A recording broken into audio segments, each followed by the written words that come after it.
Buenos días, buenas tardes. Mi nombre es Rafael Pasarini, soy el titular de Redes y Sistemas de Salud. Vivo en La Pampa, a 740 kilómetros, por eso aprovechamos este video para aclarar algunas cosas que en el sistema de salud aparecen y se ve luego en los exámenes que, si bien es poco lo que voy a decir, son conceptos que tienen gran significado. Yo soy médico generalista y especialista en salud pública y me hice cargo de redes en el 2019. Tengo un equipo docente que ustedes lo conocen, del cual estoy muy orgulloso. Bueno, vamos a hacer algo breve, pero tratando de ser conciso.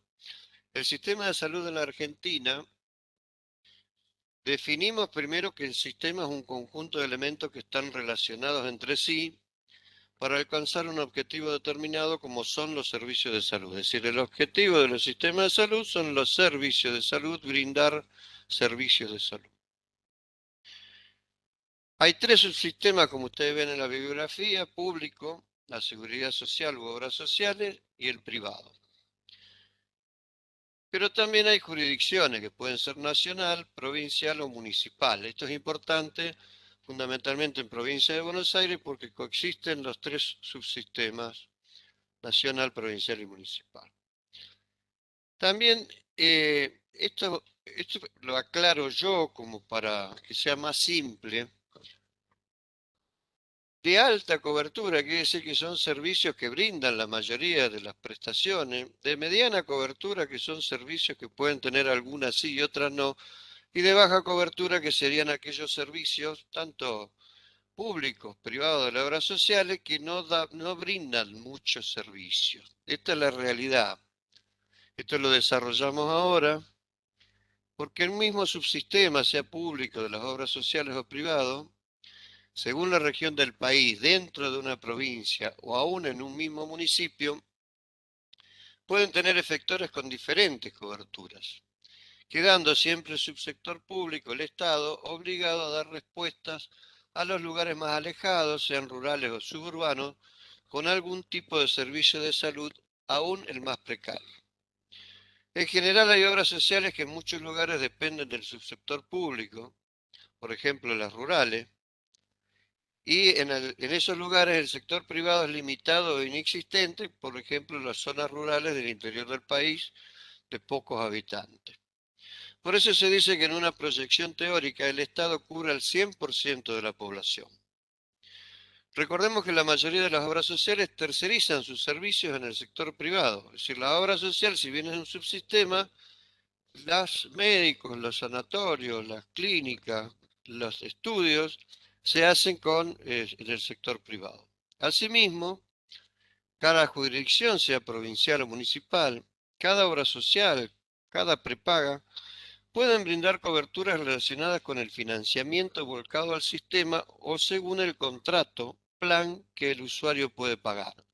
Es decir, yo contrato una obra social o contrato una prepaga, pago el plan A, tengo más cobertura que si pago el plan B. Lo mínimo que tiene que brindar una obra social o una prepaga se llama PMO, que es el plan médico obligatorio.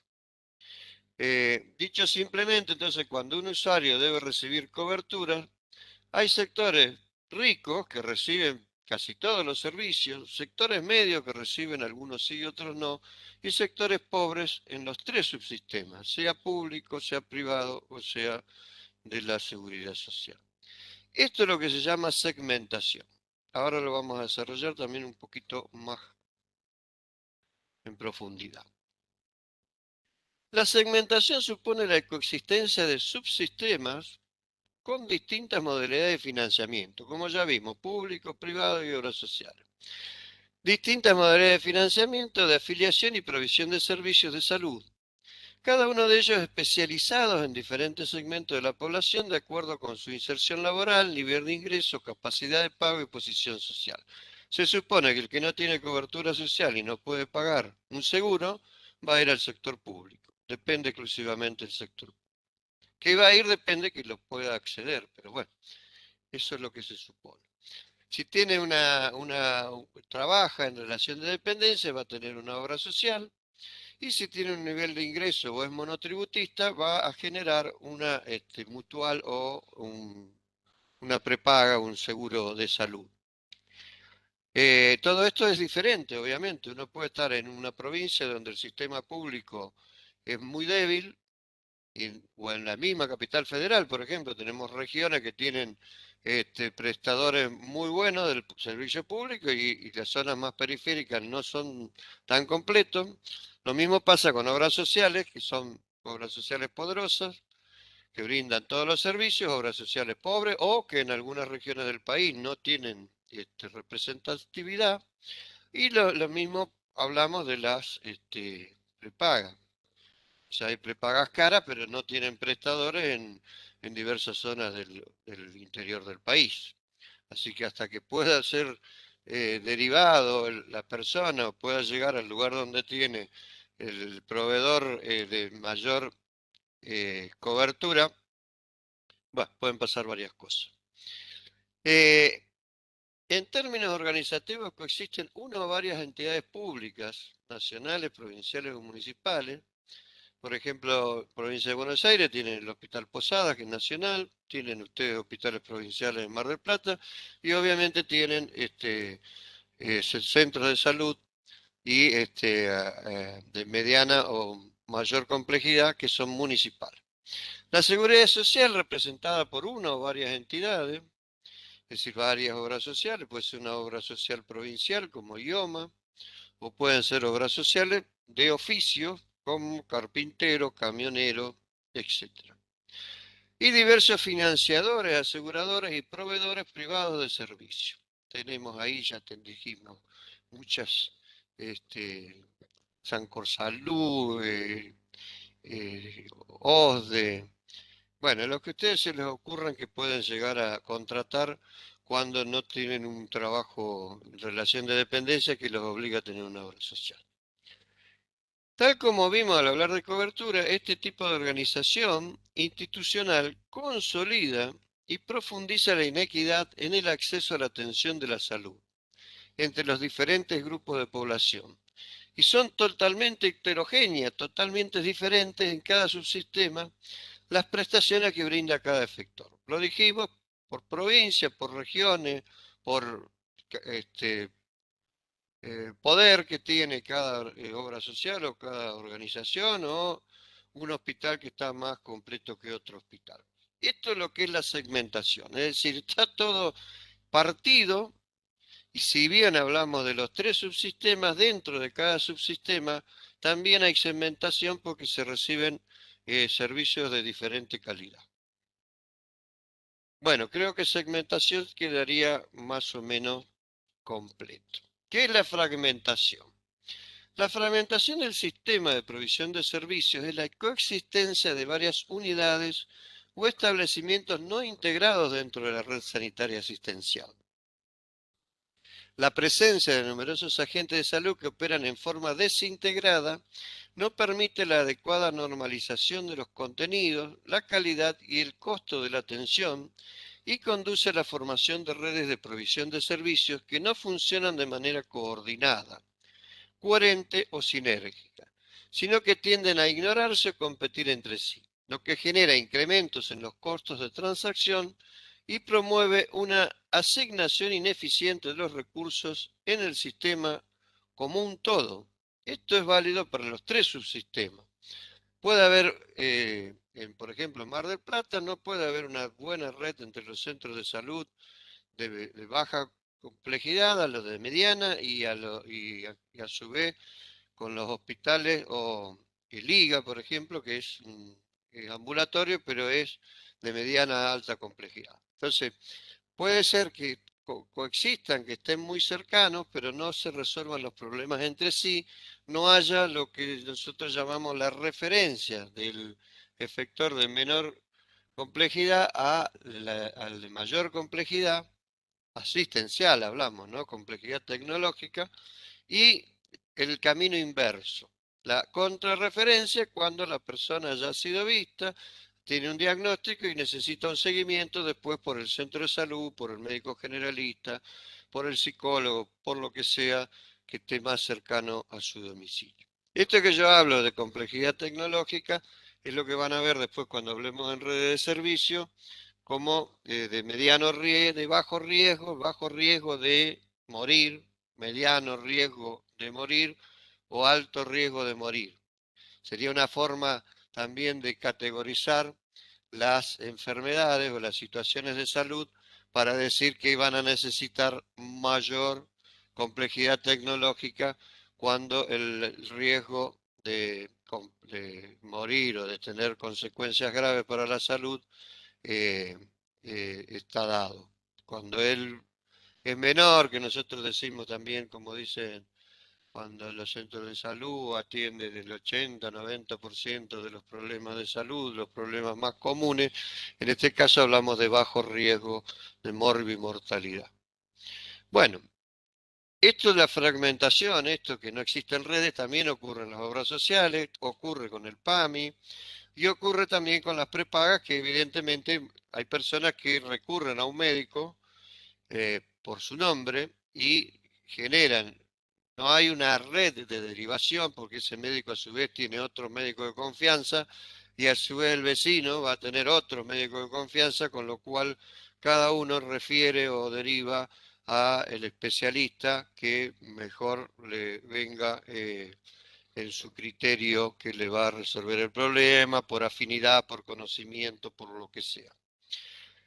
En el sistema de salud nuestro, la fragmentación debe entenderse como la disolución de las responsabilidades por los cuidados de la salud en detrimento del derecho a la salud de la población. Esto dice Tobar. Todo esto hace que no haya una responsabilidad sobre la persona, sobre la familia, que obliguen a tenerlo bajo control. Un médico puede tener un paciente, lo supongamos tiene una hipertensión, lo quiere mandar al cardiólogo, el cardiólogo a su vez después lo manda a hacer una cirugía cardiovascular y en el medio se pierde y esa persona, estamos hablando del privado obviamente, esa persona desaparece de tener un médico de cabecera, un médico que lo controle. Imagínense en el sector público donde la demanda es mucho mayor y la cantidad de problemas de salud son mayores, cuando logramos eh, que una persona con un determinado problema de salud sea visto en un hospital de mayor complejidad, muchísimas veces luego no regresan, no hay devolución, no hay contrarreferencia y se pierde la posibilidad del cuidado de esa persona una vez completado la asistencia médica del segundo nivel, que no tiene continuidad en el primer nivel. Bueno, esta sería la fragmentación.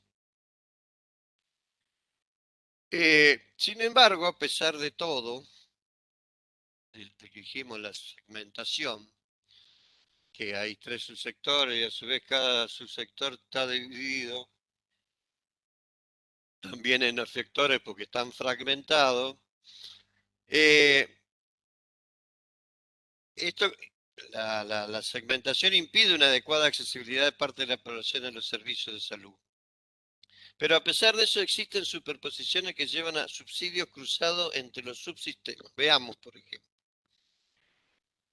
Eh, por ejemplo, los servicios estatales, ya sean nacionales, provinciales o municipales, cuando atienden beneficiarios de las obras sociales, prepagas o seguros de riesgo, un accidente de tránsito, un accidente laboral, un accidente deportivo, y no hay recupero de las prestaciones. Es decir, se hace la prestación, pero no hay recupero. Cuando hay obras sociales cortadas, el Estado las atiende, los tiene que atender sí o sí. Cuando hay deudas por prestaciones y se negocia un monto inferior para financiarse, por ejemplo, se atienden pacientes de las obras de la obra social provincial o municipal en un hospital público, en un efector público, se genera una gran deuda, hablemos de 10 millones, después se sientan los negociadores del Estado con la obra social y dicen, bueno, te puedo dar 5, como el Estado necesita ese recurso, se genera un acuerdo por un monto inferior al que realmente debería haber sido. También cuando hay prestaciones no reconocidas, por ejemplo, cierto tipo de medicamentos, algunas tecnologías, días de internación, que la obra social considera o la prepaga considera excesivo o no dentro del Vademecum, los auditan, hacen una auditoría, le llaman débito, lo descuentan de la facturación presentada y hacen una quita, en este caso no negociada, de lo que el establecimiento presenta como deuda. Entonces, hay el servicio público eh, presta muchísimos servicios que luego no tienen el recupero a pesar de que la persona que se asistió tenía un seguro de salud. Las obras sociales, estas, como dijimos, sostienen al sector privado, que es donde realizan las prestaciones. El sector privado muchas veces, esto no es una regla general, pero muchas veces hace sobrefacturaciones, internaciones dudosas, prácticas excesivas y la constante presión para aumentar los valores bajo amenaza de corte. Es decir, una clínica o un sanatorio dice, bueno, la prestación que lo que me estás pagando es muy poco, te doy 15 días para que lo aumentes, si no, le cortamos el servicio a tus afiliados. Esto es una forma muy común. Ahora está el PAMI, por ejemplo, está en algunos lugares con esta situación porque no han aumentado los valores y los prestadores, ya sea ambulatorio o de internación, están amenazando con cortar. También las obras sociales se desfinancian porque los medicamentos, la alta tecnología, hace que los costos sean superiores por ahí a los ingresos. Entonces recurren al Estado para evitar el colapso, que puede ser por subsidio o puede ser porque existe un fondo solidario de distribución, que esto es el manejo de la seguridad social, cuyo objetivo principal es el reintegro de dinero a las obras sociales por tratamientos complejos, es decir, lo que se llama enfermedades de baja incidencia y alto costo, enfermedades raras, enfermedades que hay que cubrir, pero que son carísimas, o por fallos judiciales, también los fallos judiciales a veces obligan a cubrir ciertas prestaciones. Entonces existe en la Superintendencia de Seguros un sistema único de reembolso y además también en ese fondo puede haber subsidios para las obras sociales más pobres para que puedan cumplir con lo que llamábamos nosotros el programa médico obligatorio, el PMO, que es lo mínimo que tiene que realizar cualquier prestador sobre una persona.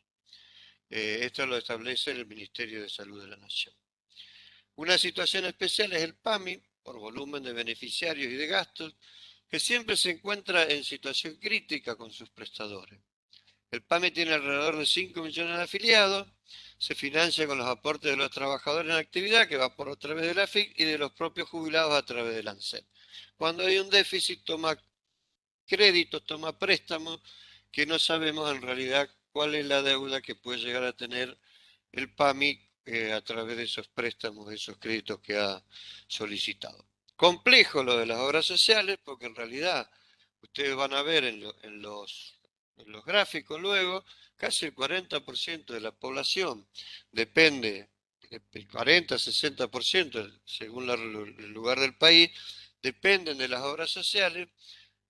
Cuanto más trabajo formal hay, más ingresos hay. Cuanto menos trabajo formal hay, menos ingreso tiene la obra social, pero a su vez los costos se disparan y evidentemente las cuentas son difíciles de hacerlas cerrar. Esto cuando hablamos de financiamiento. Estos son las obras sociales, todo un tema. Pasamos ahora al sector privado. Si bien hay mucha asimetría entre el poder financiero de las compañías de medicina prepaga, esto lo sabemos, por eso también hay planes más baratos y más caros y hay compañías más baratas y más caras, estas a su vez subcontratan prestaciones a profesionales independientes y a clínicas a sanatorio. Hacen algo muy parecido a las obras sociales. Pero esta compañía tienen el poder de fijar valores y a su vez de presionar la suba de sus cuotas de acuerdo con el plan elegido. Es gasto de bolsillo directo. Si yo me afilio a algo, tengo que pagar esa afiliación, tengo que pagar esa cuota. Pero bueno, esto se refleja en los índices inflacionarios. Por eso vemos que muchas veces dicen, bueno, aumentó un 10% la prepaga, esto incide un 0,5% en el índice inflacionario. Pero sin embargo, el sector prestador, los que realmente brindan el servicio, que depende del pago de las obras sociales, de prepagas y de privado, es decir, el que va y paga directamente por la prestación, hay gente que paga, obviamente, de forma directa de su bolsillo, y cuando se puede cobrar, se, se- se hace una mejor ecuación ingreso-egreso, pero también tiene que ver con una adecuada y eficiente gestión administrativa para obtener dividendos.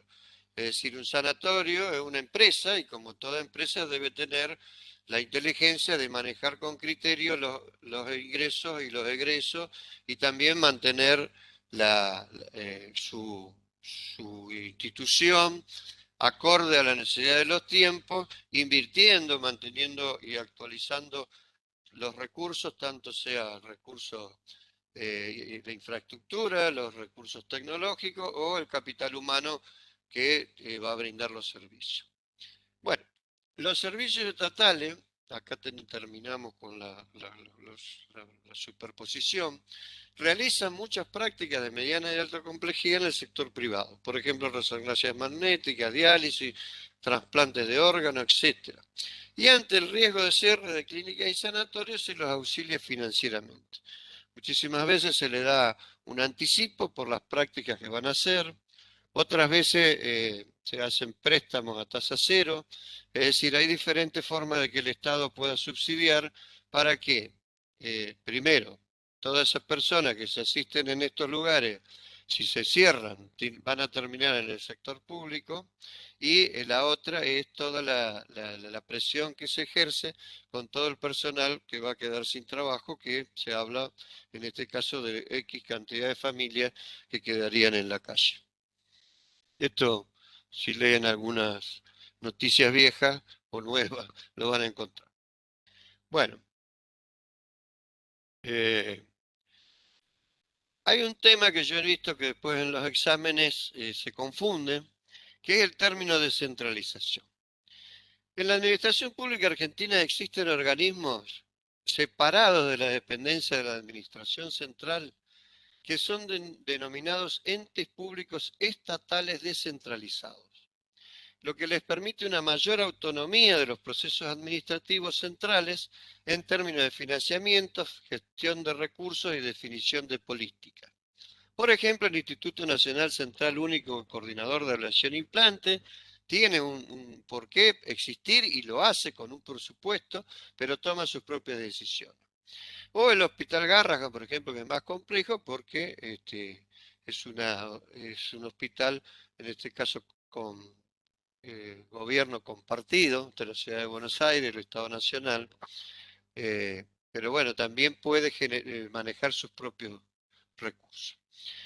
Sin embargo, en Argentina, y acá viene lo que genera confusión a veces, durante el gobierno de Juan Domingo Perón, en la gestión, el primer y segundo gobierno de Juan Domingo Perón, en la gestión del ministro de Salud Ramón Carrillo, que es muy nombrado, entre 1943 y 1954, se creó una estructura de centros de salud y hospitales en todo el país, más de 5.000, de dependencia nacional, es decir, de administración federal, que produjo una revolución sanitaria de la cual se sigue hablando en nuestros días porque generó un impacto importantísimo en cantidad de camas y en lugares que la gente podía llegar a asistirse, épocas difíciles de tuberculosis, de paludismo, muchos accidentes laborales porque la gente trabajaba en condiciones muy precarias, o los temas de nutrición o desnutrición, o bueno, las mismas condiciones de vida de acuerdo a la región que le tocaba vivir. Esto tuvo un gran impacto en la salud de la gente. eh, cuando fue derrocado Perón, y ya está en un gobierno dictatorial, los servicios de salud nacionales, esto que había generado la gestión de Ramón Carrillo, fueron transferidos a las provincias y municipios, sin que esto se acompañara de financiamiento. Esto que se hizo con los hospitales, también se hizo con las escuelas.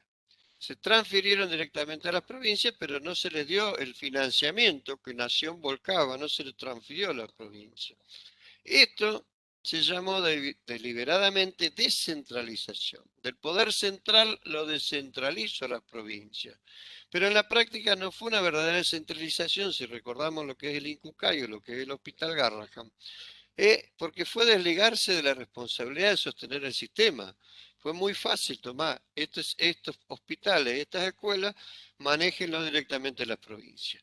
Esto quiere decir que hubo provincias ricas que pudieron manejarlo mejor, hubo provincias pobres que pudieron manejarlo peor.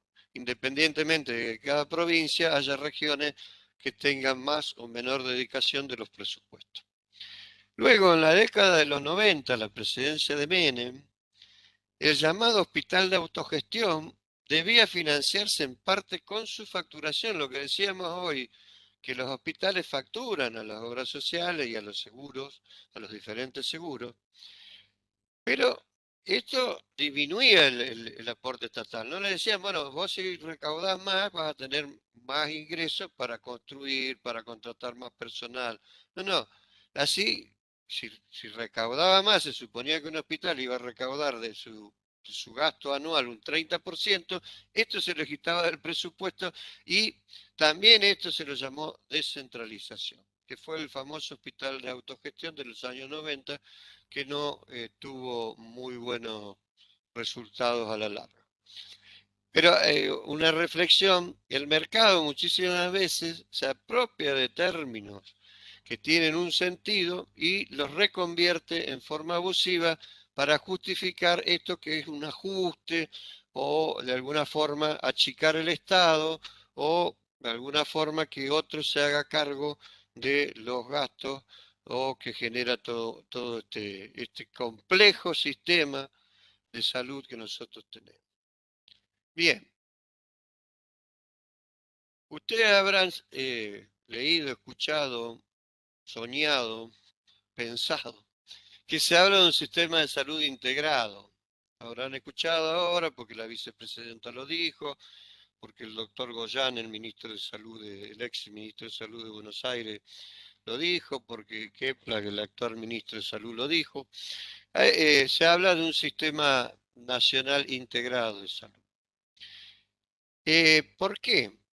La segmentación que vimos y la fragmentación, más esta falsa descentralización, son una gran preocupación que ya lleva varios años de políticos, sindicalistas, empresarios, trabajadores y planificadores en salud. Ha habido varios intentos de proponer soluciones efectivas. En 1973, el tercer gobierno de Perón, un sistema nacional de salud llamado SNIF que no pudo concretarse. En 1984, Aldo Neri quiere hacer un seguro nacional de salud que recién en 1988 termina desvirtuado con la sanción de las actuales leyes 23.660 y 23.661 de regímenes de obras sociales del Sistema Nacional de Seguro de Salud y su financiamiento, que le dejó poder a las obras sociales, si que hubiera una intervención del Estado en este caso, pero tampoco logró la tan anhelada integración de subsistemas.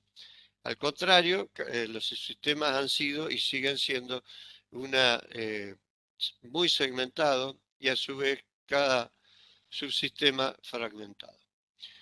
En la actualidad, este año, se habla de un sistema nacional de salud argentino, es NISA, por parte de un sector político que conlleva resistencia desde las obras sociales sindicales y desde el sector empresarial de las prepagas. ¿Por qué? Porque se supone que de alguna forma regularía también el financiamiento, esto quiere decir ingresos y egresos. Genera poco de incertidumbre y ustedes van a encontrar y les van a dar los docentes material de lectura para profundizar en eso. Bien, Con esto yo termino mi intervención. Bueno, yo les agradezco la atención. Espero no haber sido aburrido y haber traído un poquito de claridad a algunas cosas que luego se pueden plantear confusas en, eh, en tanto texto y en definitiva lo que queremos eh, simplificar y definir es que veamos que el sistema de salud argentino evidentemente tiene una complejidad que lo hace ineficiente y que es necesario regularlo.